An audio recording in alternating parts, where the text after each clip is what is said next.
Nosso tema de hoje é o entretenimento, mais especificamente o mundo do circo, e como ele pode servir de veículo para a transmissão de valores culturais e como estímulo ao engajamento nas lutas sociais, incluindo a questão da intolerância religiosa, e também contribuir no processo de cura de pessoas enfermas.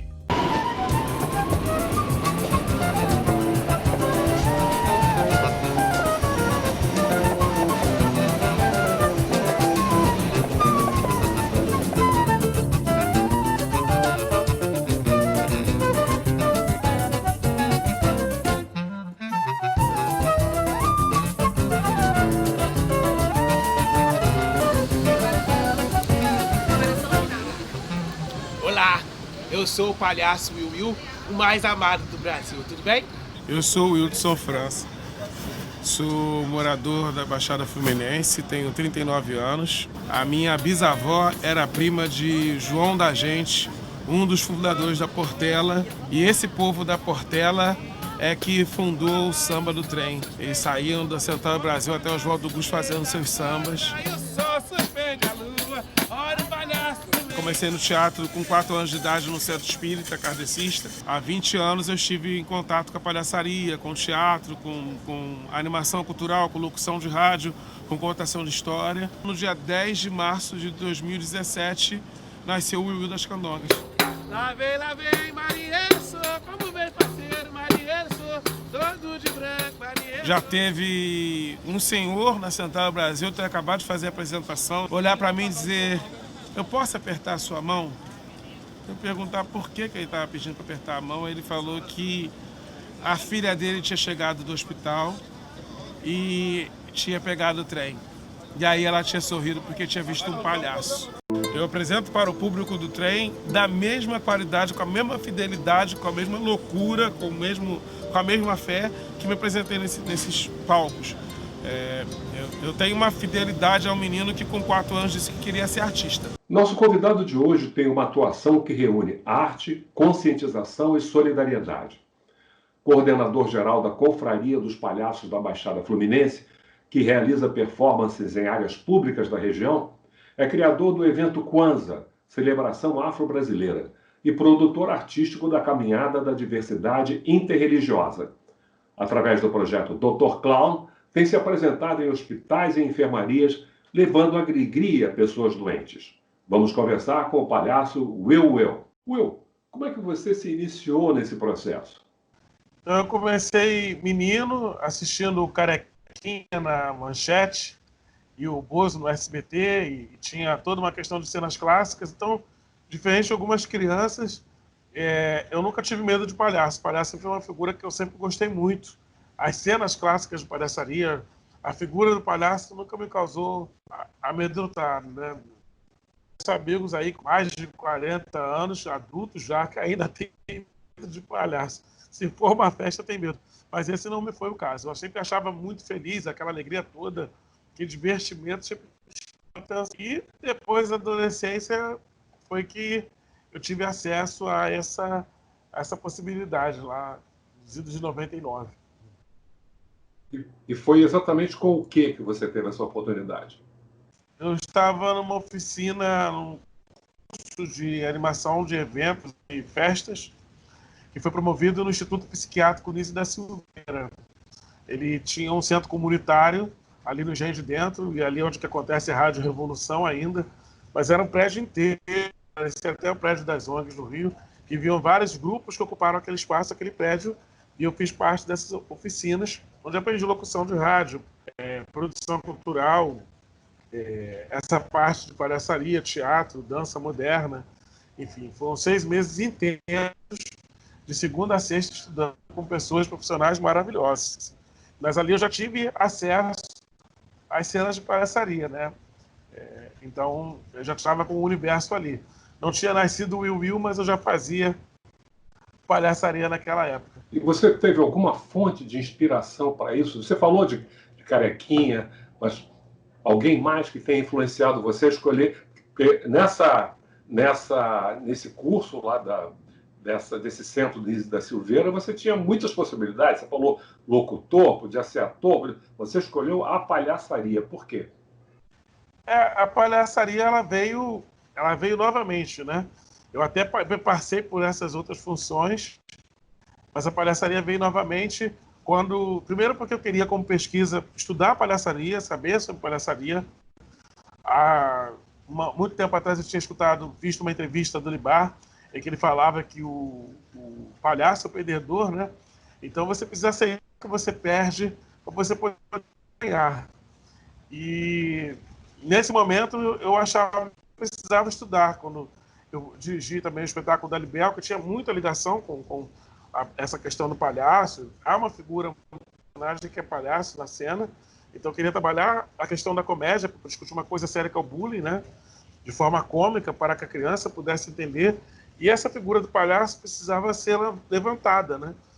Então, já tinha a intenção de estudar palhaçaria naquela época, em 2016, mas realmente eu só consegui acessar novamente isso em 2017. Então foi quando eu vou para a rua e dali vou com uma pesquisa intensa novamente, pegando as cenas clássicas que tinha estudando mais coisas para poder ter acesso a esse material. Sim, claro, tenho tido uma inspiração muito forte da figura do Benjamin de Oliveira, como um marco, né, como um palhaço que tem várias habilidades e artista muito. E uma técnicas que ele trazia muito de ser cantor, né? Então eu sou um palhaço cantador. Adoro cantar um sambinha de roda. Mas fale mais para a gente sobre essa figura do Benjamin de Oliveira, que é tão importante. Pois é, ele completou 150 anos no mês de junho e a gente entendeu, eu estou montando um espetáculo sobre a obra dele, tinha sido convidado esse espetáculo no ano passado para essa montagem, uma apresentação que aconteceu no Salão da Ler no ano passado, né, um evento que aconteceu na Praça da República, ali no Campo de Santana, e nós decidimos que queríamos dar essa continuidade por esses 150 anos. A grande mídia não tinha levantado nada sobre o assunto, né? Apesar de ter sido o tema da Salgueiro, mas era um outro tipo de circo, um circo brasileiro, mais brejeiro, com uma comicidade muito, muito nossa, né? Quando você assiste lá a Dercy Gonçalves cantando a perereca da vizinha, tá presa na gaiola, você vai vendo esse circo, né, de duplo sentido que hoje em dia você não encontra mais, porque está tudo muito americanizado. Porque esse duplo sentido é uma coisa muito... Fala-se de coisas pesadas de uma maneira leve, que não ofende a ninguém, não é isso? Exatamente. Então, o Benjamin tem isso, né? O Benjamin foi um dos primeiros a gravar disco no Brasil. E ele e Dudu das Neves, que também era palhaço preto, foram os primeiros a gravarem disco no Brasil pela Casa Fidner, né? E a gente sentiu necessidade de falar sobre ele, de homenageá-lo. A gente conseguiu chamar aí o pessoal da Confraria do Impossível, que junto com a gente da Confraria dos Palhaços da Baixada, fizemos uma homenagem a esses 150 anos, porque não podia passar em branco. Então, palhaços e palhaços pretos do Brasil até fora fizeram sua homenagem para ele, né? E foi um momento muito bonito. Consegui falar com a Hermínia Silva, que é uma pesquisadora que lançou uma biografia dele, né? E que colaborou muito com o museu em Pará de Minas, que é a terra do Benjamin. Bater um papo com ela, porque tem um acervo, uma historiadora muito séria, né? A gente teve acesso também à família, que ficou muito feliz com essa homenagem para essa figura tão emblemática, né? Estamos tentando discutir para trazer um espetáculo, assim que voltar, né, liberar o espetáculo para a cena, para o teatro, como também aumentar o fluxo de homenagem, porque é uma história de uma pessoa que hoje em dia está numa área mitológica, parece que não existiu.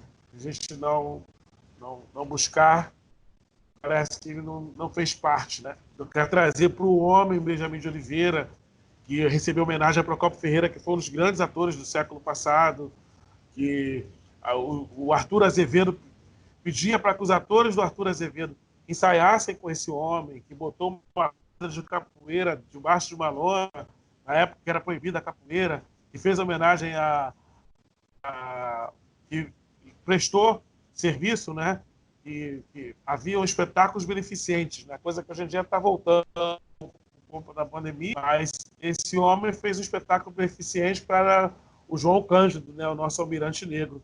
Então, em 1910, contra tudo e contra todos, em plena capital federal, quando João Cândido estava preso, ele chegou e montou um espetáculo para reverter os ingressos para esse homem. Então, é preciso falar de Benjamin de Oliveira nesse momento, até porque sorrir é resistir, como falou a Salgueiro. Não, e é interessante que já no início, na descrição do seu trabalho, você falava de um aspecto social, você falava do bullying, de como você podia usar, então, a palhaçaria, como você podia usar a comédia, não para, ridicularizar as pessoas em situação de inferioridade, mas pelo contrário, para fazer com que elas possam escapar disso. Então, essa coisa social está muito presente no seu trabalho, né? Ah, completamente, por eu também ser fruto de muita formação social. Então, a gente discute, eu tenho esse costume de discutir as ações sociais. Em 2017 mesmo, eu ia para além de questões políticas, partidárias, eu ia para apresentar nos trens da Supervia, né, no metrô, por entender que a lei de Milton Nascimento é todo artista que é onde o povo está. E isso foi criando musculatura para espalhar se fosse forte. Levar a cultura para as bases é muito mais importante do que oferecer a elite. Não que eu vá contra, né? Porque coisa que cai no chapéu é muito bem-vindo. Então, mas por que não de oferecer a base, né? Eu tenho poucas histórias negativas ao me apresentar dentro do trem. Porque o público respeita o trabalho do artista, gosta do trabalho do artista, cativa, né? Mais de 1.700 pessoas que acompanham meu trabalho no Facebook, na minha página, e isso significa respeito a uma obra que tem sido levantada nesse olhar, né? E aí, quando a gente entende que não existem faltas de respeito, é que a gente produz ações como o Kwanzaa, que, como a gente percebia que Nova Iguaçu estava havendo depredação às casas de matrizes africanas, achamos que era importante fortalecer a base de um bairro que tem ligação com a África, né? Que era o Kwanzaa, que é a Angola, é o nome da moeda da capital, né? De Angola, da capital de Angola não. A moeda forte se chama Kwanzaa e é uma celebração que a gente trouxe para que as pessoas repensassem a figura preta. Então, durante o ano 2018, nós conseguimos colocar artistas pretos de primeira qualidade na Casa de Cultura de Nova Iguaçu se apresentando, como também produzindo espetáculos como o Libertador, que é baseado no Padre de Exu, do Abel de Nascimento. Então, a gente tem que contestar, porque não dá para ficar do jeito que está. Como as ações continuaram naquela época, nós entendemos que deveríamos estar lá na produção artística da Caminhada contra a Intolerância. A primeira Caminhada contra a Intolerância da Baixada Fluminense aconteceu no ano passado, agora há pouco completou um ano. E, foi um marco na história da Baixada que disse, no momento esse de tantos questionamentos, né, que a sociedade civil não estava aceitando o desrespeito à sacralidade, né, como existe um histórico muito grande na Baixada Fluminense dos tempos de matrizes africanas e não dava para ficar aceitando aquilo dali impune. Né? Bom, a gente tem que dar a nossa parada aqui para fazer o intervalo, mas depois disso eu vou voltar querendo saber se o quanto você se envolve propriamente, particularmente, com as religiões de matriz africana e como isso se reflete no seu trabalho para além da caminhada. Então vamos fazer esse curto intervalo e voltamos já já com o Will.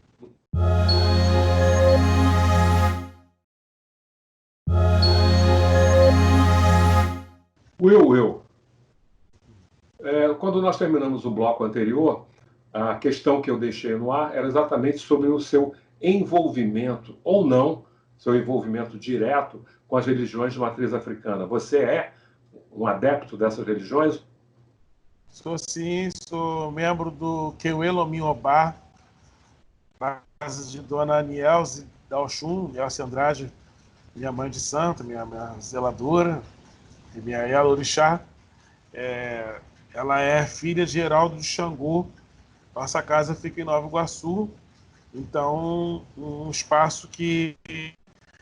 Um outro motivo que me impulsionou a discussão dentro da caminhada, porque poderia ser a qualquer momento na casa que eu faço parte, né? E entender que a gente tem que discutir isso dentro da Baixada Fluminense, que sabe do histórico dessas coisas, dessas matrizes. Dentro da minha família, meu pai fez parte por muito tempo, minha tia-avó, madrinha de minha irmã, Maria, já falecida, ela era iaquequerê de uma casa de Quito.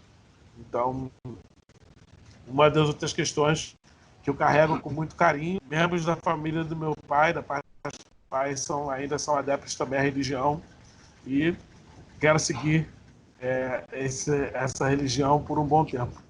E como é que você vê essas manifestações, então, de intolerância religiosa? Porque por muito tempo nós tivemos uma rixa muito liderada pela Igreja Católica contra as religiões de matriz africana. Mas depois parece que houve uma espécie de entendimento. Quando a gente vai a Salvador e vê participa e assiste a alguma daquelas manifestações, a gente vê, por exemplo, na porta de uma igreja, os fiéis do candomblé e os padres e todo mundo numa boa. E como é que agora vem essa onda de intolerância, terreiros sendo queimados, sendo pessoas agredidas, simplesmente porque estão com a roupa branca, levando pedradas? Como é que você vê isso? A total falta de respeito a um Estado laico, né? A Constituição nos permite fazer qualquer manifestação religiosa.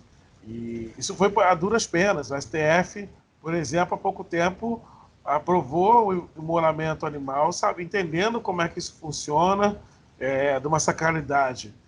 Não é possível, não é permitido que a gente possa manter a ação de tolerância. Graças a Deus, os nossos vodus, nossos ancestrais, nós não temos mais histórico na Baixada Fluminense após isso, o nosso ato, a nossa caminhada, né? Mas eu continuo sendo uma pessoa que discuto sobre o assunto, que fortaleça essa discussão dentro da sociedade civil, para que as pessoas possam ter direito aos seus cultos, sejam eles quais forem. O cristianismo não é a única religião no mundo, não é a única forma de enxergar a religião, ou as divindades, ou a ancestralidade no mundo. E se a gente tem um direito democrático de poder cultuar isso, como é que isso se perde por uma ação de grupos organizados, né? Esses grupos não representam a sociedade como um todo. Eu sempre estou nessa de discutir sobre esses assuntos, porque acho que ou a gente discute e vai para a rua, porque eu tive isso muito na minha educação. Minha mãe era formada, professora formada, e quando estava no momento que participava de caminhadas e greves, então eu tenho um posicionamento desse político social muito forte, talvez por ter visto ela tantas vezes sozinha, às vezes batendo na porta da prefeitura, cobrando o salário que estava atrasado, porque ela não conseguiria pagar as contas, então nós nos alimentávamos. Isso, para mim, é uma coisa que me chama a atenção. Ou a gente se une para discutir essas ações e se coloca presente, ou não, ou atos como esse vão continuar, né? E não é o que a gente deseja. Não, e o mais estranho, talvez, o mais bizarro dessa história é que essas manifestações se dão contra religiões, né, que não agridem ninguém, que aceitam a todos, que não fazem proselitismo. O candomblé, a umbanda, assim como o espiritismo, não estão atrás de atrair ninguém, de pegar o dinheiro de ninguém. Não é isso. E aí exatamente essas religiões são atacadas. Mas esse trabalho que vocês estão fazendo é de extrema importância e, como você já falou, está dando resultado. Agora, você também já dirigiu espetáculos como Libel e o Palhacinha, palhaços em desconcerto. Desconcerto. Como é que é isso, palhaços em desconcerto? Como é que é isso? Juntar um bando de palhaços para apresentar como se estivesse fazendo um concerto artístico e, no fundo, não é tão concertado desse jeito. Nós estávamos entendendo, começamos a fazer rodas, que chamam-se apresentações públicas, nas praças. Depois do período que estava fazendo trem, eu soube que havia uma escola que é a Slipa, que fazia apresentação de roda de palhaços. A cadeira era montada na praça e ali se passava o chapéu, com vários artistas, né? Vários alunos da escola se apresentavam. Como essas apresentações aconteciam no Largo do Machado, eu pensei em fazer em Nova Iguaçu, junto com amigos, e dali a roda de palhaços, né? Que eram essas apresentações da Baixada Fluminense. Corremos várias praças da Baixada Fluminense. Dali pensamos também em trazer isso para o teatro, porque os números eram muito bons e as pessoas também talvez não tivessem acesso, né? A figura do palhaço não estava tão popular no palco. As pessoas elas não tinham a presença do palhaço no palco, né? A gente estava falando do palhaço brasileiro como um todo, um pouco essa ideia do clown, que é uma coisa mais americanizada, que é um espetáculo muito americanizado, trazendo cenas da palhaçaria clássica, da palhaçaria do humor, que qualquer circo poderia assistir. E dos circos que eu falo da periferia, né? Porque eu sou uma pessoa da periferia. Então, trazer de volta esse contato que eu acho que era importante. Então, era como se fosse um desconcerto, que não tem nada de consertado entre os palhaços, né? Não, e nesses trabalhos você assumiu uma outra posição, que é de diretor. Sim. É mais complicado isso? Como é que é? Bem, a Libel a gente dirigiu, porque eu também tenho essa formação teatral, como falei, fiz parte de teatro, mas eu não sei se eu sou um bom ator. Acho que palhaço talvez tenha me dado mais resultado. Então, a gente dirigiu o Palhaço Costeiro por pensar nas cenas, por olhar a coisa, né? É sempre muito mais trabalho quando você está dirigindo, produzindo e atuando. Mas artista independente é bem dessa forma, né? Ou a gente joga nas sete ou não joga em campo nenhum. E isso também fortalece muito. E a Companhia das Artes faz assim? Pois é, eu participei dela como ator por um bom tempo, por 2 anos. Lá estive fazendo o personagem do Nick Fury, dos Vingadores, fiz o Aladdin, fiz outros personagens. Um momento muito bom, porque é uma companhia que tem um trabalho todo de musicais e é uma companhia de renome, né? Dela foi um trabalho bem intenso. A gente tem uma dificuldade de encontrar nessas figuras na companhia, pequena provocação, como sempre, né? Bom por poder estar falando aqui no curso, os atores negros. Então, era eu e mais uma atriz. Como há uma falta da presença dos atores negros na cena, né? Na cena cultural, como isso ainda reflete nas imagens midiáticas, né? Como há um trabalho de adaptação de muitos filmes da Disney e filmes americanos, hoje até tem aí causado algumas polêmicas, adaptações como A Pequena Sereia, que seria feito por uma atriz negra. Por que uma sereia não pode ser negra, né? Mas acho que a gente precisa questionar isso também, né? Senão não tem por que acontecer. E você tem visto nessa área, nessa questão, na participação de atores e atrizes negros, você tem visto algum avanço ou está da mesma forma que era antes? Tem o avanço de a gente poder fazer nós por nós, né? Nós nos produzirmos, nós discutirmos, nós estarmos no palco fazendo por nós mesmos e atrair o nosso público. Mas ainda a grande mídia não coloca essas pessoas na cena como deve, não reconhece como deve, né? Eu ainda acho que, por exemplo, mesmo como palhaço, as crianças têm pouco acesso ao palhaço preto. As crianças sabem pouco que tem um palhaço preto pequeno. E eu tive que conseguir trabalhar. Estávamos num grupo com 100 artistas do Brasil todo. Queremos que esses artistas sejam conhecidos, porque como é que esses artistas... Como as pessoas não sabem que existem palhaças e palhaços pretos no Brasil? A maioria. 70% da população, né? Há um problema aí no circo que também não consegue observar que nós existimos, né? Há um problema no teatro que não consegue observar que nós existimos, que nós fazemos cena, que nós estamos no palco, e que podemos e devemos receber tanto quanto qualquer artista branco, né? Há pouco tempo, eu lembro de ter visto aí, tem currículos, você não encontra na Wikipédia, currículo completo da Léa Garcia, da Ana Ruth de Souza, Benjamin de Oliveira, como eu estou falando. Como é que todo mundo sabe quem é Martins Pena e não tem um livro sobre a obra e a vida do atual, com a vida todas do Benjamin de Oliveira? Cara que teve tantas coisas maravilhosas e pode ser esquecido, apagado, né? Autor, né? Devia estar com as obras dele sendo discutidas nos campos universitários como todos os outros, e livrarias para serem vendidos, porque as pessoas leem Martins Pena, às vezes nem montam a peça. E por que não podem ler ou ter acesso à obra do Benjamin de Oliveira?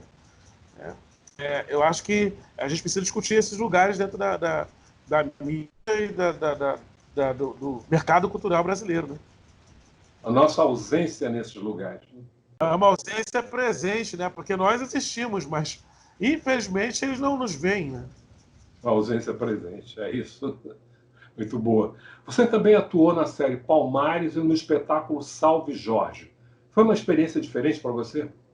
Sim, fizemos parte da minissérie Palmares, que passou pelo canal Curta.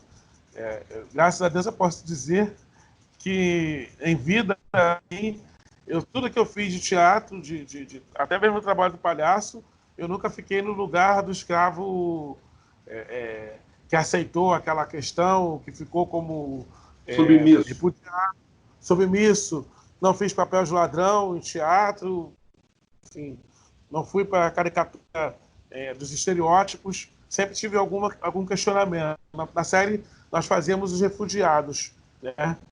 E na Salve Jorge eu fazia um dos vilões da peça, do espetáculo. Então, em plena Igreja Católica, está entrando, né? E foi um momento importante porque foi a igreja que meus pais se casaram, apesar de serem divorciados, mas foi um momento que eles se casaram, então tem um vínculo à cidade e à igreja daquele espaço ali. Foi um momento muito emocionante. Nós estamos chegando ao final, mas eu queria apenas uma coisa. O que tem levado você a fazer esse trabalho tão importante, que é com doentes, pessoas em hospitais, em enfermarias, levar um pouco de alegria a essas pessoas? Como é que você se sente fazendo isso? Eu sou apontado, é uma coisa ancestral, eu sou apontado dentro das religiões de matriz africana como uma pessoa para o Omolu, né, para o Obaluaê, que é o senhor da cura. Então, a partir do momento que eu consigo levar o riso, eu tenho um contato com o meu ancestral. Diferente de ter que eu não aguento ver sangue, mas poder ver que aquela pessoa está ali, num momento de sofrimento, poder rir, poder levar alívio, alegria, no momento que as pessoas tocar, né, emocionar essa pessoa, né? Às vezes uma música tão ridícula que a gente canta, às vezes tão simples, pode ser um momento de divertimento, como já aconteceu, né? E é tão engraçado porque eu tive em situações de estar vendo pessoas como um garoto de 11 anos que parecia uma pessoa de 50, 60 anos, com seus cabelos brancos, e enquanto eu estou ali com o palhaço, não se sentir ver aquela figura como uma figura de estranhamento, né? Porque a gente sabe dessa humanidade que existe. Então, poder levar a emoção para as pessoas é uma das coisas que eu tenho muita alegria. Infelizmente, por esse momento pandêmico, eu tenho sentido do hospital, tenho sentido da rua, porque às vezes nos transportes públicos existem pessoas meio doentes, estressadas, irritadas, né, com depressões, e a gente passa mais tempo nos trens da vida do que dentro da nossa casa. Então, quando a gente pode levar alegria nesses locais, é sempre gratificante, né? É sempre muito importante. Espero que a sociedade também possa repensar isso, repensar a importância que é esse serviço que a gente presta para levando alegria, né? Como é importante estar com essa saúde também em dia. Will, parabéns a você pelo trabalho que você tem feito. Isso enche o nosso coração de esperança, saber que existem pessoas que se dedicam exatamente a melhorar a vida das outras. Foi um prazer imenso recebê-lo no nosso programa e espero que que a gente possa conversar outras vezes para aprofundar mais. A sua obra é muito complexa. Muito obrigado. Eu que agradeço, muito feliz. Eu gosto muito do canal e gosto muito, estou muito feliz por estar falando com vocês, assim, um momento de alegria, porque eu sou uma pessoa que tem uma ligação muito forte com o movimento negro, né, nesse último. Então, estar aqui e estar levando, sendo reconhecido, é de imensa emoção. Muito obrigado por bater um papo. Até mais ver. Estamos aí.